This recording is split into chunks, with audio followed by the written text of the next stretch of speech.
හරි. හරිද?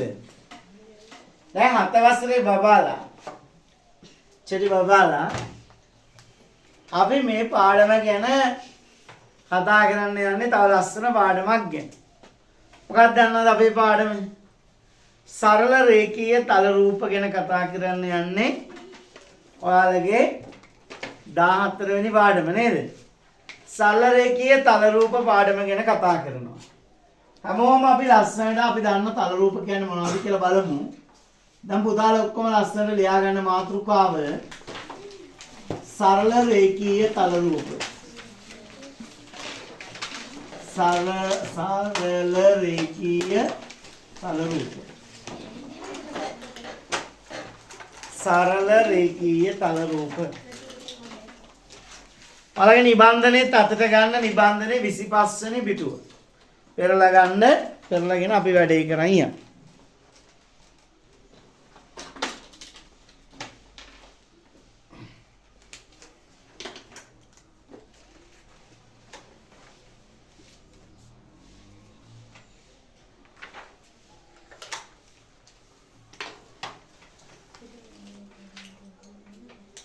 හරි.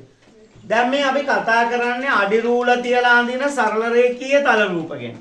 සරල රේඛා භාවිතා කරලා අපි අඳින මෙන්න මේ වගේ රූප. මේ රූප සියල්ලටම අපි කියන ලස්සන නමක් තියෙනවා.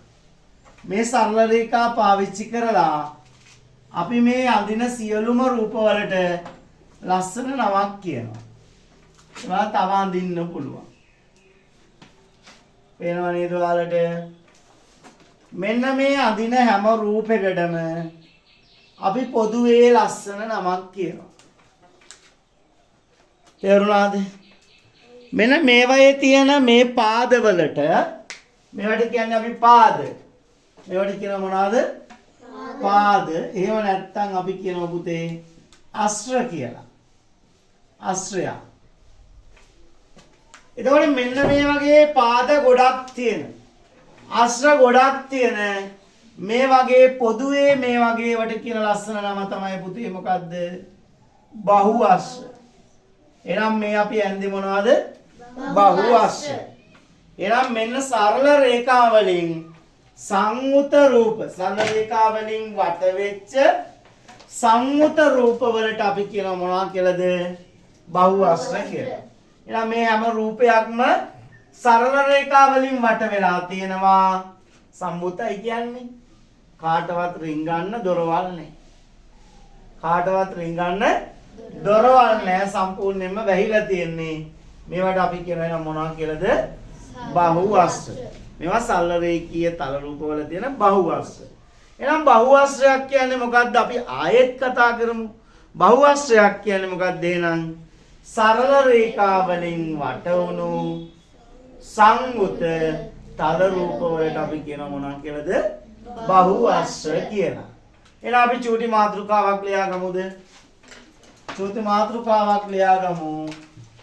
බහු අස්ත්‍ර කියලා. බහු අස්ත්‍ර.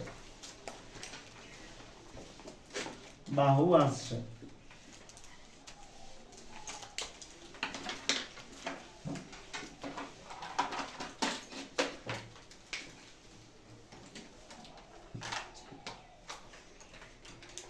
නුවද?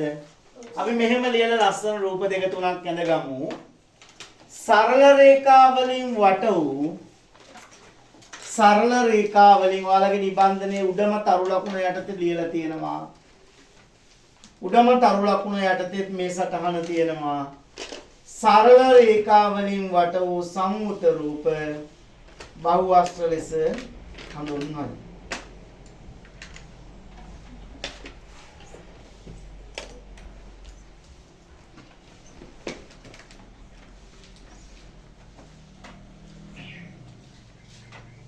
කොහොමද අපි ලිව්වේ?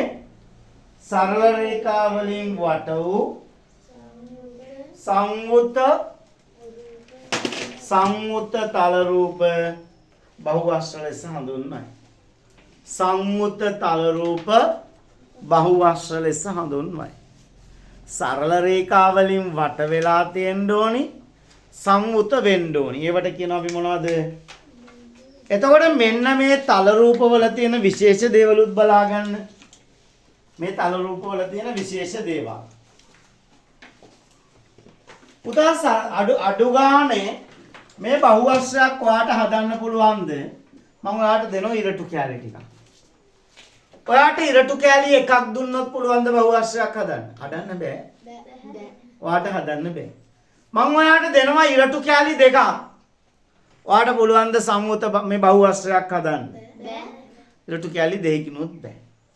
ඔයාට මම දෙනවා ඉරටු කැලි තුනක්. පුළුවන්. ඔයාට මම දෙනවා ඉරටු කැලි හතරක්.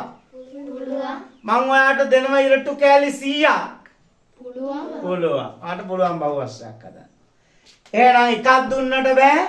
දෙකක් දුන්නට බෑ. එහෙනම් අඩුම ගාණි කීයක් තියෙන්න ඕනද?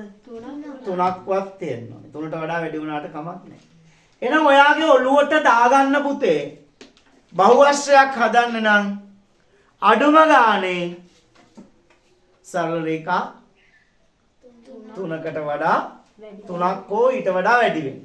මෙන්න මේ සරල රේඛාවලට අපි ලස්සන නමක් කියන බහුවර්ෂයක. මේවට මං කෝ අශ්‍ර කියලා කියනවා කියලා නේද? එහෙම නැත්නම් තව නමක් කියනවා. මේකට අපි එදිනෙදා පාවිච්චි කරන වචනේ තමයි මොනවද? පාද. එහෙනම් අඩුම ගානේ බහුවර්ෂයකට පාද කීයක් තියෙන්න ඕනද? තුනක්. අඩුම පාද තුනක් තියෙන්න. පාද තුනකට අඩු වෙන්නම් බහුවර්ෂයක් හදන්න බෑ. තේරෙනවද? හරිද? වීඩියෝ බලන චුට්ටෝ ටික හරිද? මේ වැඩ ටික සටහන් ටික ලස්සනට දාගෙන කරන්න ඕනි. හරි එතකොට හරිද?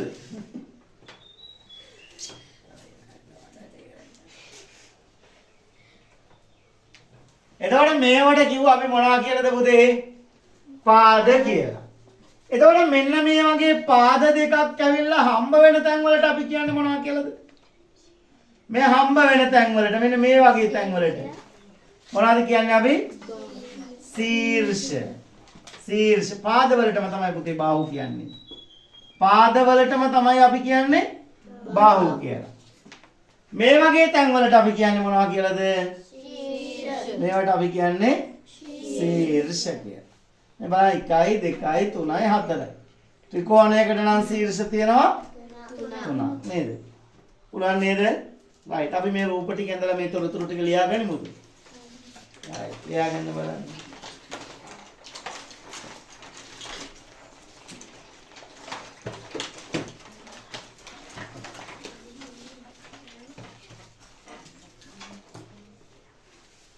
හැබැයි තව දෙයක් මතක් කරන්න. බහුවර්ෂය තුල තව දෙයක් හැදෙනවා. මෙන්න මේ ඇතුලේ හැදෙන මේවට කියනවා අපි තව ලස්සන නම. මේවට කියන්නේ මොනවා කියලාද අපි? මේවට කියන්නේ අපි කෝණ කියලා. බහුවර්ෂය තුල මේ බලන්න මෙතනත් හැදෙනවා. මේවට අපි කියන්නේ මොනවා කියලාද? කෝණ කියලා. තව ගොඩක් තියෙනවා නේද ඒවා? right. ඔය ටිකත් ලකුණු කරගන්න පුතේ. right. වීඩියෝ බලන මගේ දූල පුතාලා වීඩියෝ එක නතර කරලා සටහන ලියා ගන්න ඕනි.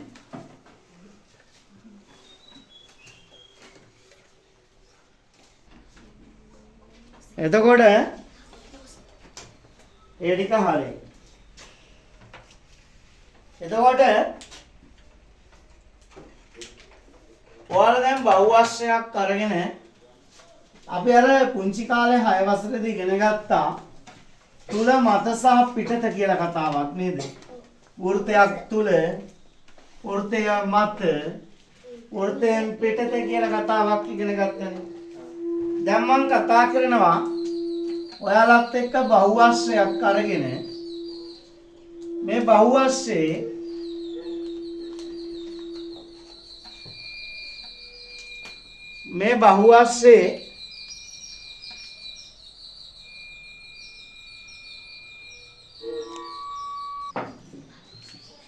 හරි මෙන්න මේ බහුවර්ෂයේ සලකලා පුතා මම මෙතන ලක්ෂ 3ක් දාලා තියෙනවා. මෙන්න මේක ඔයාලට පේනවා පුතේ මේ තියෙන්නේ බහුවර්ෂයෙන් පිටත. මේ තියෙන්නේ බහුවර්ෂයෙන් පිටත ලක්ෂයක්. මේ තියෙන්නේ බහුවර්ෂය මත ලක්ෂයක්. මේ තියෙන්නේ බහුවස්ත්‍රය තුල ලක්ෂයක්. ඇතුළත එහෙම නැත්නම් තුල ලක්ෂයක්. නේද? එහෙනම් ඔයාලා මෙන්න මේකත් ඉගෙන ගන්න ඕනේ. මේ තියෙන්නේ බහුවස්ත්‍රයෙන් මත ලක්ෂයක්. මේ තියෙන්නේ බහුවස්ත්‍රයෙන් තුල ලක්ෂයක්. මේ තියෙන්නේ බහුවස්ත්‍රයෙන් පිටත ලක්ෂයක්. මේකත් අඳලා ලකුණු කරගමුද අපි?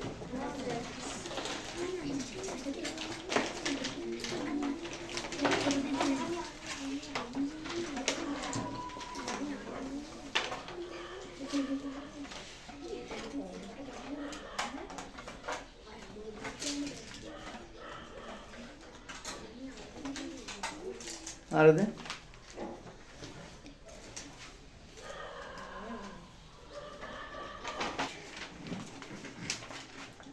ඕක ඇඳගත්තට පස්සේ මේ ඇඳගත්තට පස්සේ මගේ චුචිපට්ටාව ටික බලන්න. මෙන්න මේ බහුවස්ත්‍ර වලට ලස්සන නම් තියෙනවා. පාද 3යි නම් පුතේ බහුවස්ත්‍රයට තියෙන්නේ. එයාට කියන්නේ පාද 4යි නම් තියෙන්නේ. ඒකට වෙනම නමක් තියෙනවා. පාද 5ක් තියෙනවා නම් ඒකට වෙනම නමක් තියෙනවා. පාද 6ක් තියෙනවා නම් එයාට තව නමක් තියෙනවා. 1යි 2යි 3යි 4යි 5යි 6යි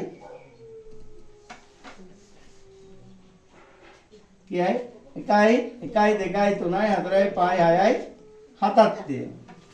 එයාට තව නමක් තියෙනවා. පාද 8ක් තියෙනවා නම් එයාට නමක් තියෙනවා.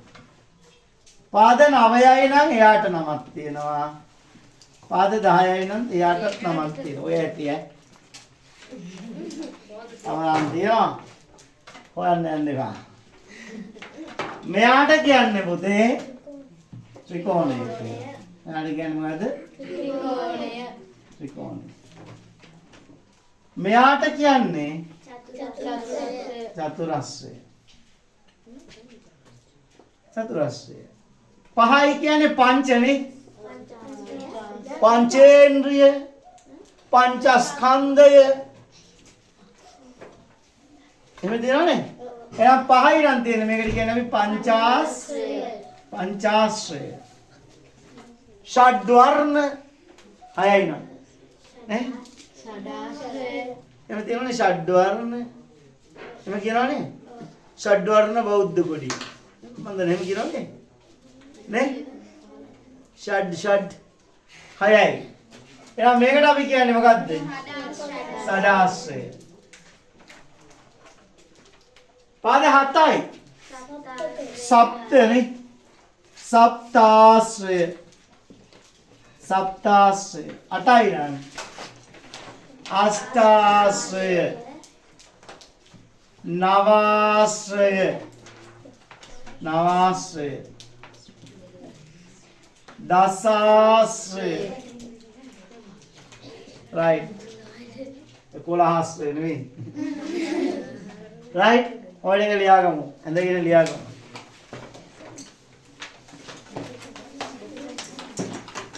අර අන්තිමට එකට අඳින්න ඕනේ නැහැ. නිකන් ලියාගෙන. හරි පුතේ. එතකොට දැන් අපි බහුවස්ත්‍ර වලත් නම් දන්නවා. ඊට පස්සේ ඔයාලට මම කියලා දෙන්න යනවා තව වර්ග දෙකක් බහුවස්ත්‍ර වල.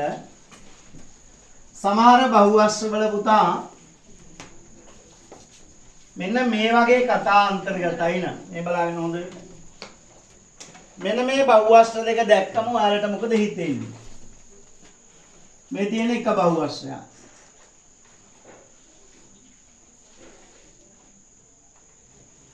මේක බහුවස්ත්‍රයක්.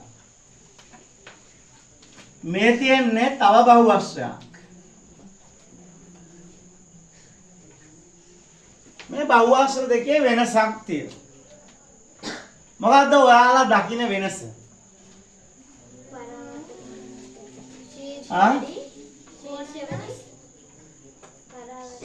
ශීර්ෂ නම් තියෙන 1 2 3 4 5යි 1 2 3 4 5යි. ඕන තියෙන්නේ 1 2 3 4 5යි. මේක කුඩායි අරක විශාලයි. ඒ කියන්නේ අඳපු එකද? ඔව්. අඳපු එකේ එකක් ලොකු එකක් පොඩි. එහෙම ඒවා කියන්නේ එපා. මේක ඇතුළට බහැලා. අරක හොඳට පිම්බිලා තියෙනවා. මොකද වන්න? දැන් දකින්න වෙනස්කම්. මේක ඇතුළට රිංගලා. මේක හොඳට පිම්බිලා තියෙනවා නේද? එහෙමනේ. සීසටි එළියට තියෙන්නේ නේ. තව දෙයක් පෙන්වන්න තමයි. මෙන්න මේ බහුවස්සේ ඕනෑම අභ්‍යන්තර ලක්ෂ දෙකක්. ඒ කියන්නේ තුල පවතින ලක්ෂ දෙකක්.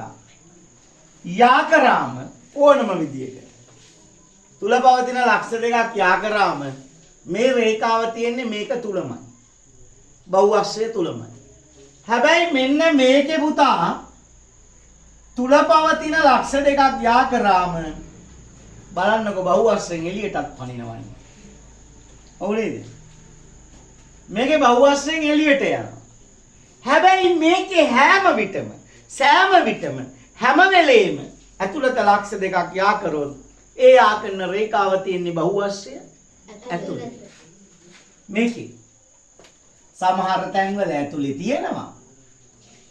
හැබැයි සමහර වෙලාවට එළියට යනවා. එළියට පනිනවා. එයා කරන රේඛාව එළියට පනිනවා. පැහැදිලිද? ඒ වගේ වෙලාවල් වල අපි එයා මේ බහුවස්සේ වෙනස්. අර විදිහට මතක තියාගන්නකෝ. මෙයාගේ නම් පරාවර්ත කෝණයක් පේන්න තියෙනවා. අරයාගේ පරාවර්ත කෝණ පේන්නේ නැහැ. මෙයාගේ පරාවර්ත කෝණ පේන්න තියෙනවා. අරයාගේ පරාවර්ත කෝණ පේන්නේ නැහැ. නේද? එහෙනම් පුතේ අපි මෙන්න මේ බහුවස්සට කියනවා අවතල බහුවස්සයක් කියලා. මොකද කියන නම? අවතල බහුවස්සය. මෙයාට කියන්නේ අපි අවතල බහුවස්සය කියලා. මෙයාට අපි කියන්නේ උත්තල බහුවස්සය කියලා. මෙයාට කියන නම තමයි මොකද්ද? උත්තල බහුවස්සය. එහෙනම් උත්තල බහුවස්සයක් කියන්නේ මොකද්ද? තුල පවතින ලක්ෂ දෙකක් යා කරාම එම රේඛාව තුලම පවතිනවන අවතල බහුවස්සයක් කියන්නේ තුල පවතින ලක්ෂ දෙකක් යා කළ විට එළියට පනිනවන නැත්නම් බාහිරට යනවන එළියට යනවන ඒ වගේ වෙලාවට අපි කියනවා නැත්නම් පරාවර්ත කෝණයක් පවතිනවන නේද? රයිට් ඔය දෙක නේද?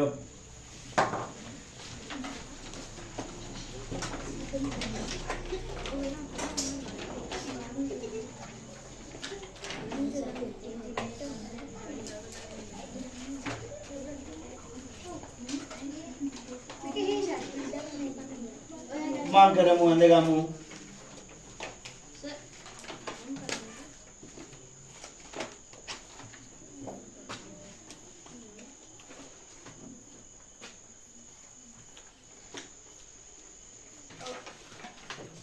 රයිට් පුතේ ඊළඟට ඔයාලා ලියාගන්න සවිදි බහුවස්ස කියන්නේ මොනවද කියලා.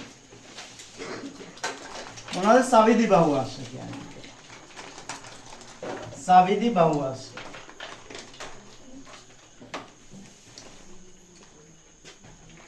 උදා සවිදි බහුවස්සයක් කියලා කියන්නේ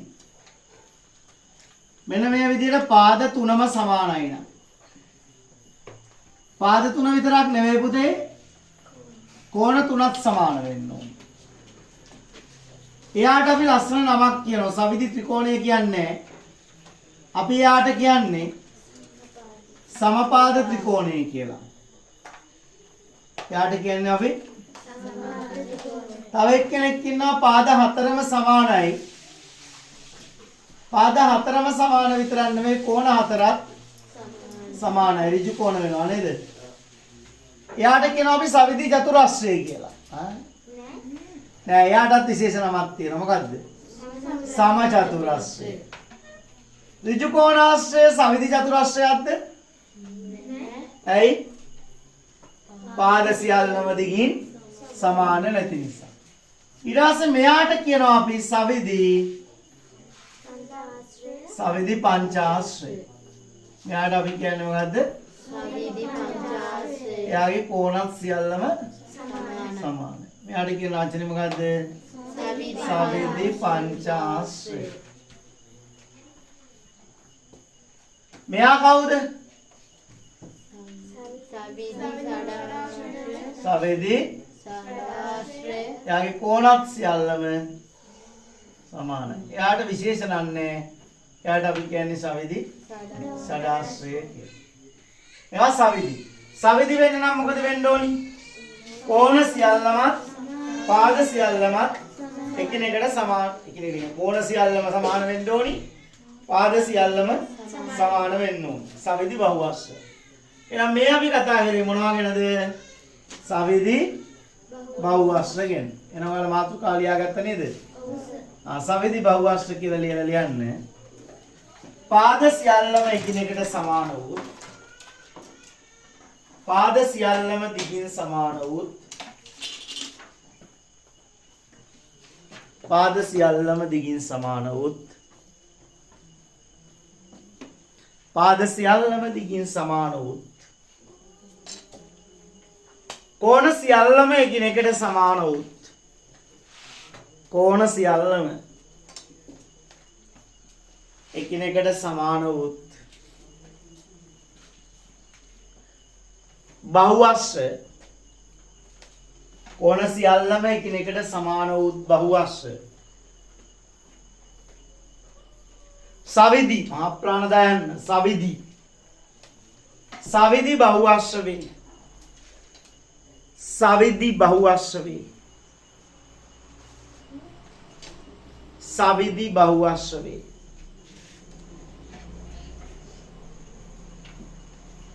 සවිධි බහුවශ්‍ර වේ.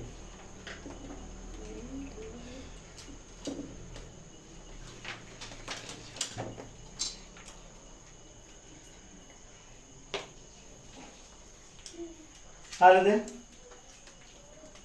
පැහැදිලිද? සවිධි බහුවශ්‍ර. මේ ටික ඇඳ ගමුද අපි? හරි. පිළිවෙලකට ඇඳ ගන්න.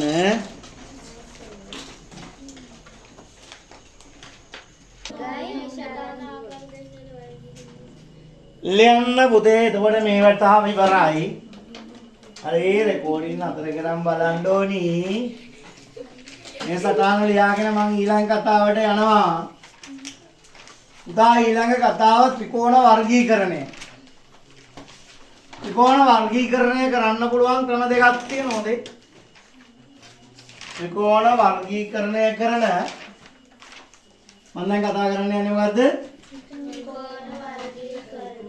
ත්‍රිකෝණ වර්ගීකරණය.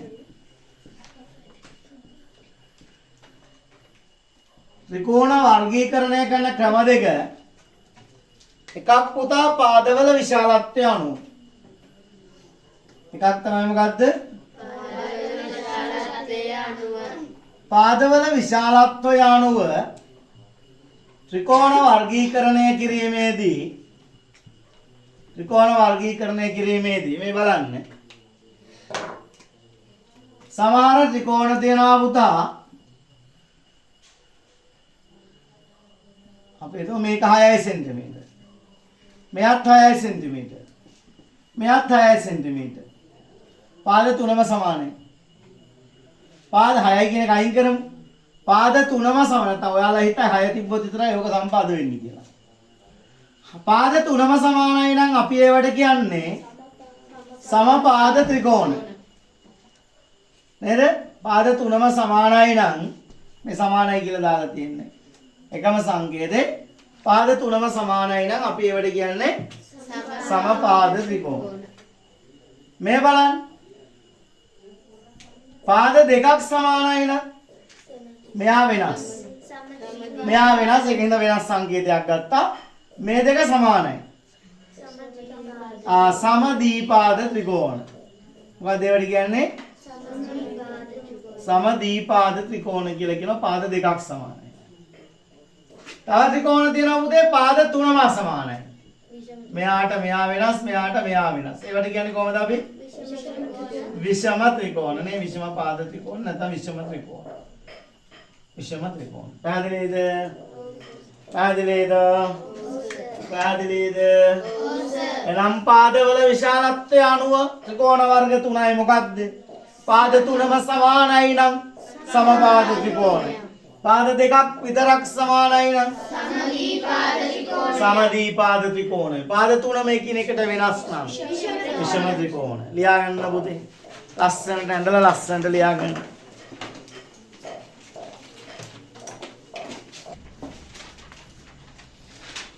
හරි පුතාලා.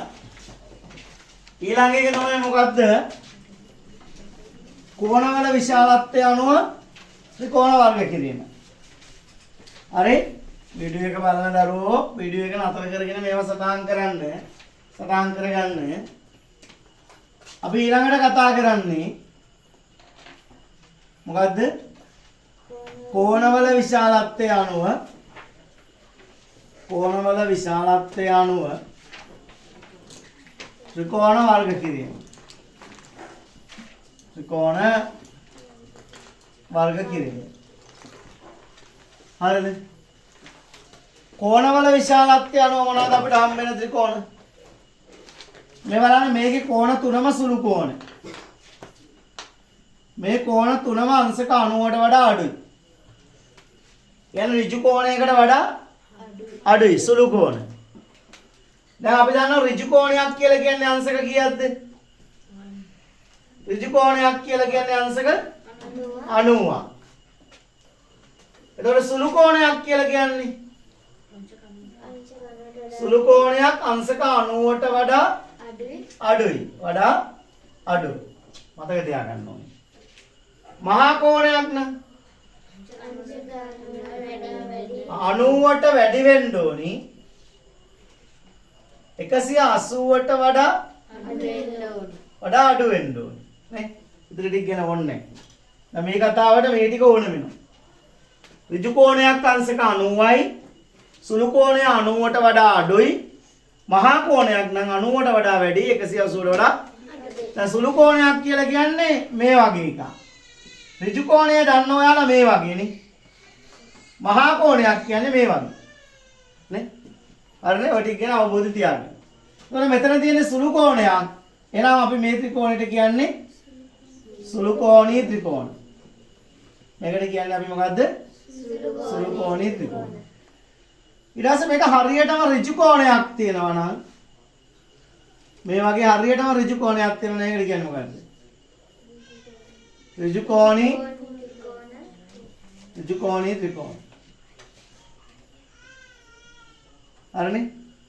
අර ටික මගන්නද දැන්? හරි? මේක මගන්න. ඕනනම් ඔයාලා කොහේ හරි ලියලා තියාගන්න. ඍජු කෝණී ත්‍රිකෝණයක්. ඒ දැන් ඍජු කෝණී ත්‍රිකෝණයක ඍජු කෝණ එකයි තියෙන්න පුළුවන්. සුළු කෝණී ත්‍රිකෝණයක තුනම සුළු කෝණ. ඍජු කෝණී ත්‍රිකෝණයක ඍජු කෝණ එකයි.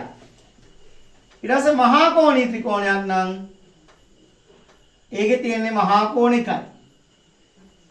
මේකට අපි කියන්නේ මහා කෝණී ත්‍රිකෝණය. ඒතර මහා කෝණ එකක් අන්තර්ගත වෙනවා නම් ඒක මහා කෝණී ත්‍රිකෝණයක්.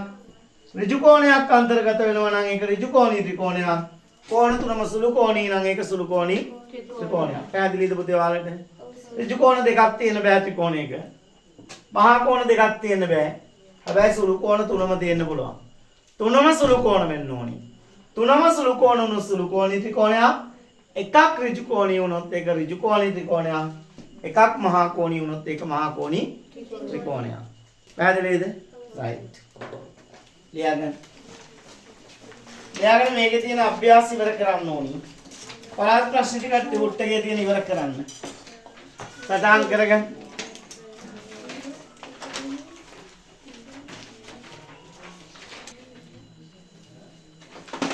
අර පුතාලා මේක මේ තොරතුරු ටික මේ වීඩියෝ එකත් අධ්‍යයනය කරලා ඔයාලගේ ටියුට් එකේ තියෙන 26 වෙනි පිටුවේ ඉඳලා 26 27 පිටු දෙකේ අභ්‍යාස ටික කරන්න. ඊට අමතරව පළාත් ප්‍රශ්න 28 29 පිටු දෙක පළාත් ප්‍රශ්න ටිකත් අධ්‍යයනය කරලා වෙනම ලස්සනට ප්‍රශ්න අංක දාලා වෙනම කොළවල මේකට උත්තර ලියාගෙන එන්න ඕනේ. හරිද? ඒ ටික සම්පූර්ණ කරගන්න හොඳ පුතාලා වගේ. ඉතාලම ලේසියෙන් විභාගෙදී ලකුණු ගන්න පුළුවන් ප්‍රශ්නයක් මේක ඔයාලට. නේද? බලන්න නිකන් ගොඩාක් පොඩි ප්‍රශ්න අහන්නේ. ඉතාලම සරලයි. හැබැයි මේක හොඳට අධ්‍යයනය කරන්න ඕනි. අධ්‍යයනය කරාට පස්සේ ඔයාලට ලකුණු ගන්න පුළුවන්. හරිද පුතේ? හොඳට අධ්‍යයනය කළේ නම් අභ්‍යාස ටික කරන්න. පළාත් ප්‍රශ්න ටිකටත් උත්තර ලියන්න.